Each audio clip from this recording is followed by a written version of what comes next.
Hello दोस्तों, आज की कहानी है पत्नी ने पति को उसकी भाषा में सबक सिखाई भाग 2। कपिल।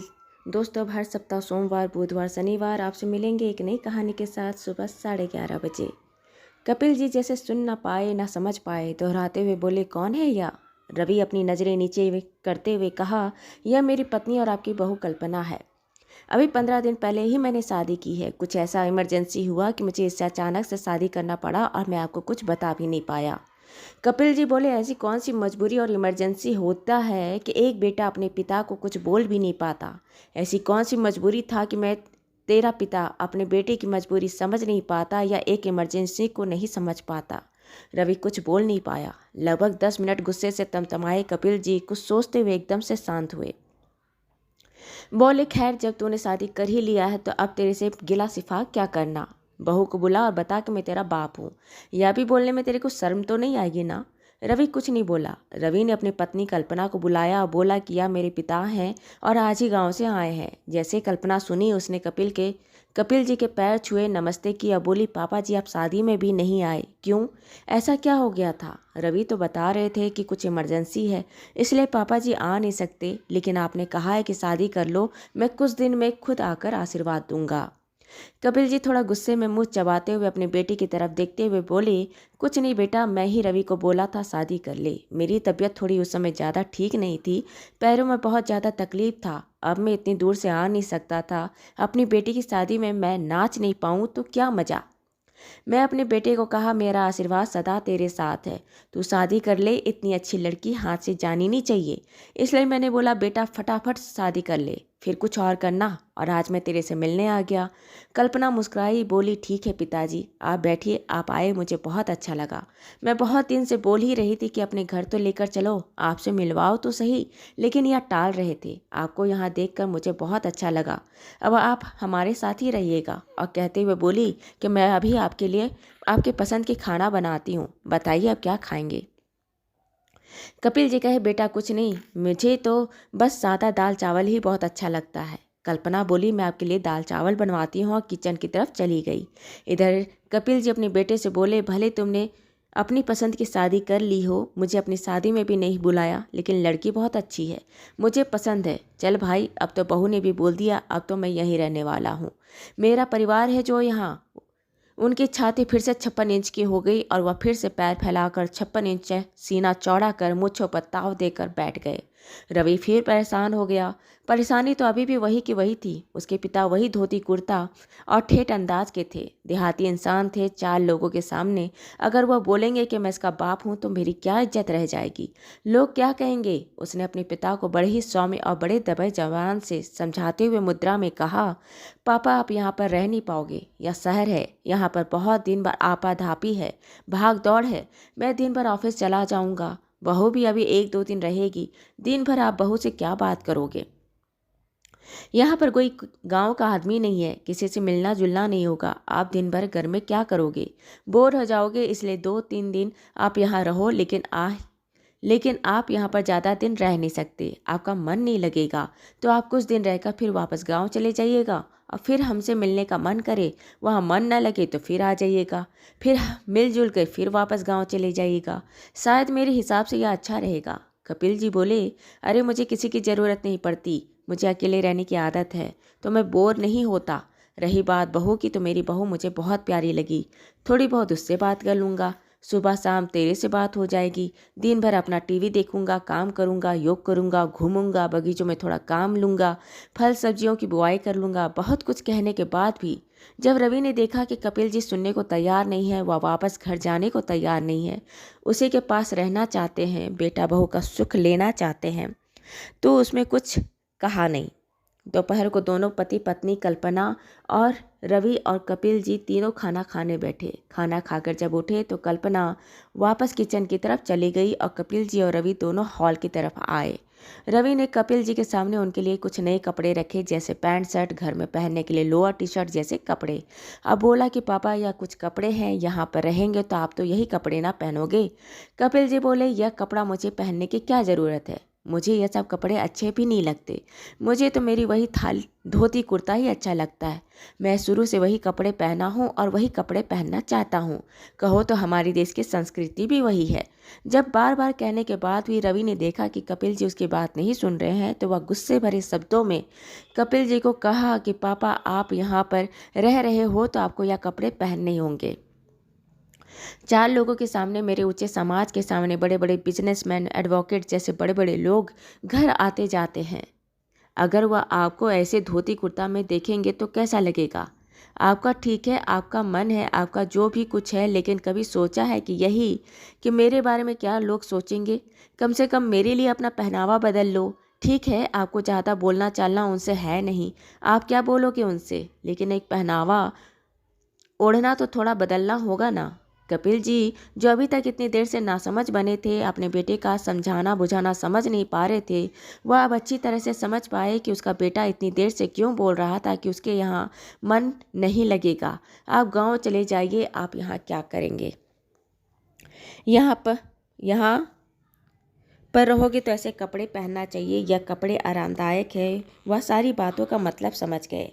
कपिल जी बोले, सही कहते हो बेटा, यह कपड़ों में सही में तुम्हें बहुत शर्मिंदगी हो सकती है। मैं यह बात समझ ही नहीं पाया, उस लहजे में सोच भी नहीं पाया और अपने कमरे की तरफ चले गए। रवि अपने आप में खींच गया। कुछ बोलो तो बुरा लग जाता है, नहीं बोलो तो समझ नहीं आता है, क्या करे। 10 मिनट के बाद रवि तैयार हो गया, घर से कहीं बाहर की तरफ चले गए। इधर कल्पना किचन से काम समेट कर अपने कमरे में ही किसी से फ़ोन पर घूम घूम कर बात कर रही थी। उसके कमरे की खिड़की मेन रोड की तरफ खुलती थी, जहाँ से वह घर में आने जाने वाले लोगों को बखूबी देख सकती थी। बाहर रोड पर चलने वाले लोगों को भी बखूबी देख सकती थी। उसने देखा कि उसके ससुर कपूर जी हाथ में थैला लिए वापस गेट की तरफ जा रहे हैं। वह समझ नहीं पाई। उसने तुरंत गेट पर बने गार्ड रूम में फ़ोन करके गार्ड को बोली कि उसके ससुर जी को रोको और उन्हें वापस आओ। कल्पना आई तो उसने देखा कि उसके गार्ड ने उसके ससुर कपिल जी को लेकर वापस आ गया है और कपिल जी को हॉल में बैठाकर वापस चला गया। कल्पना अपने ससुर कपिल जी को बोली, पापा कहाँ जा रहे थे? और जा रहे थे तो आपने कुछ बोला भी नहीं, क्या हुआ?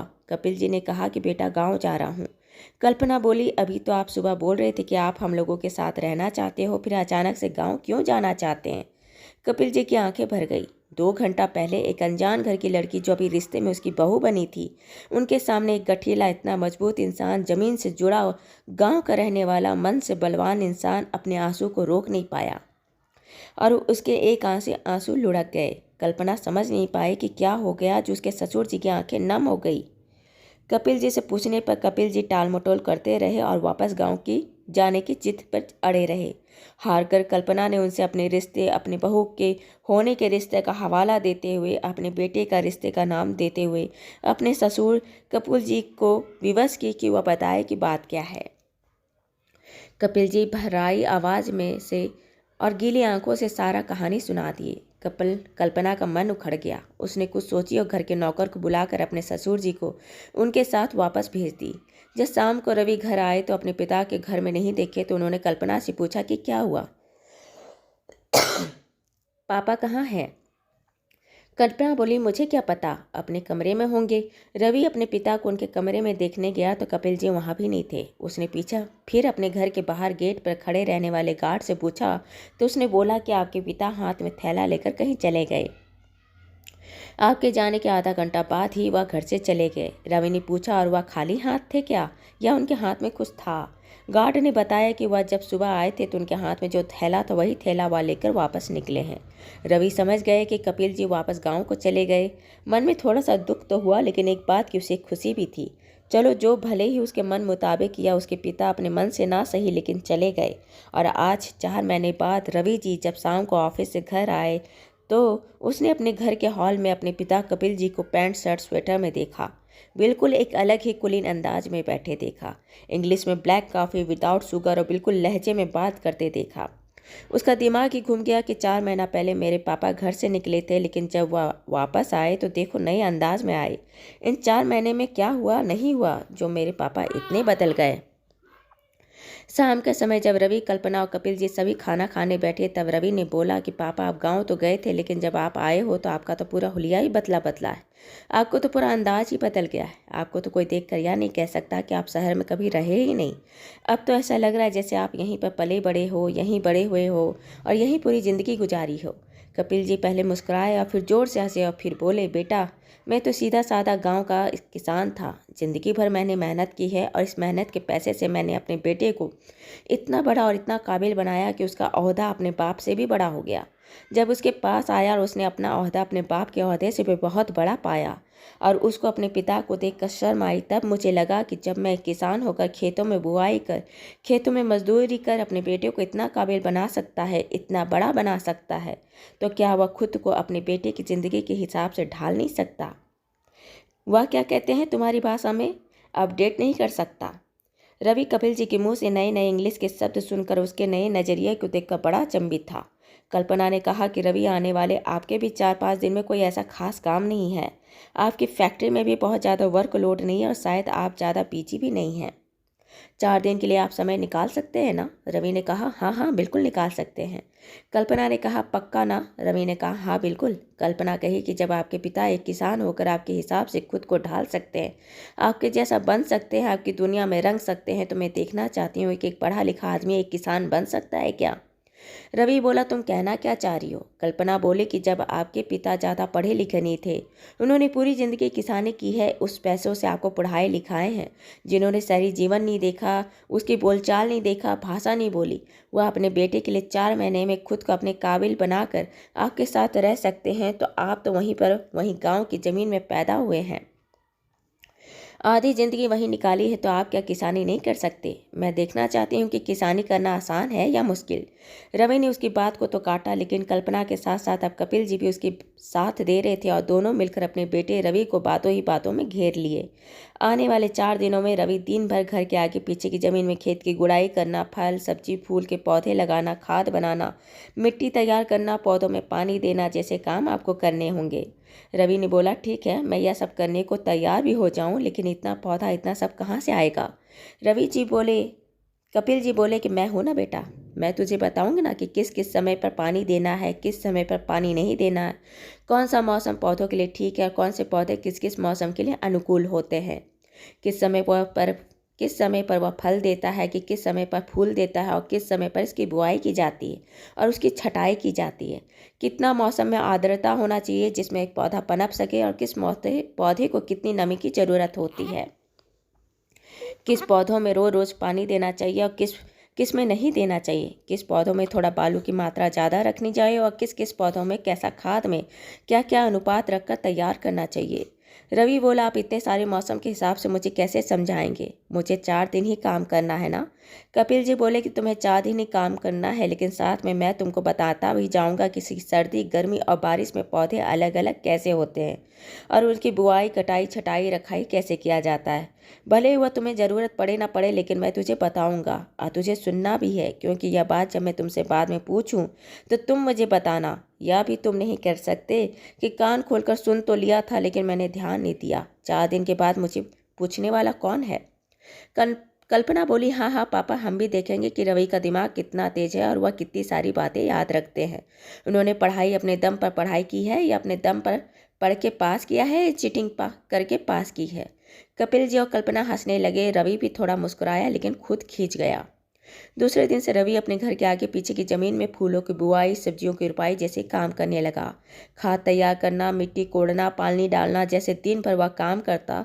दिन भर कड़ी धूप हो चाहे कुछ भी हो, रवि खाने के समय काम के बीच से हाथ धोकर वहीं जमीन पर ही खाना खाता। 4 दिन तक खेतों में काम करने से 4 दिन बीते उसकी हालत खराब हो गई। 4 दिनों में कपिल जी ने उसे हर मौसम के हिसाब से हर पौधों की जानकारी दी कि किस मौसम में कैसा होता है, पौधे कैसे होते हैं, पौधे कैसे फल देते हैं और उन्हें भी कैसे देख रेख की ज़रूरत पड़ती है।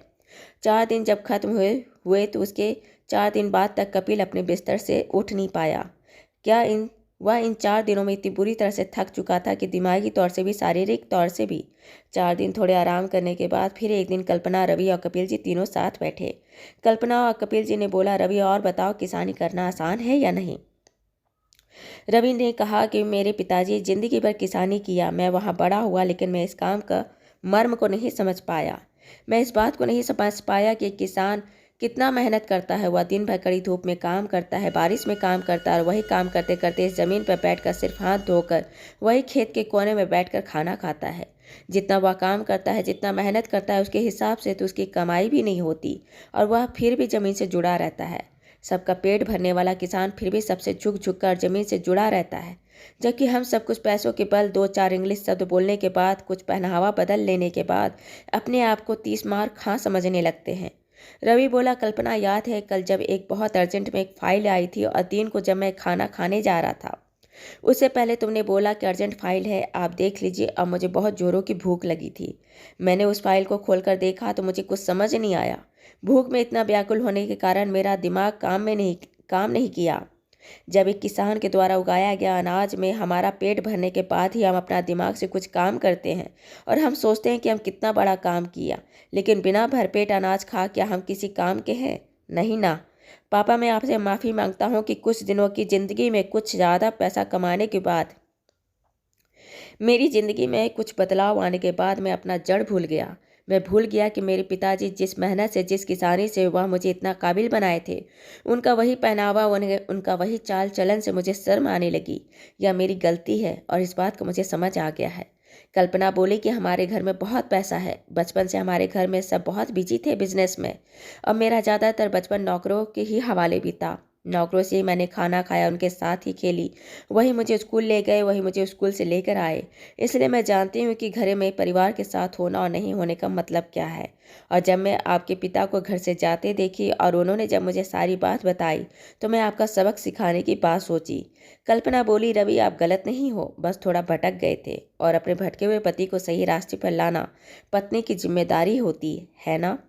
रवि मुस्कुरा दिए और कपिल जी फिर से अपनी मूंछों पर वही पुराने अंदाज में ताव देकर बैठ गए। दोस्तों, ये कहानी आपको अच्छी लगी हो तो इसे लाइक करें, शेयर करें, सब्सक्राइब करें, और मिलते हैं एक नई कहानी के साथ एक छोटे से ब्रेक के बाद। धन्यवाद।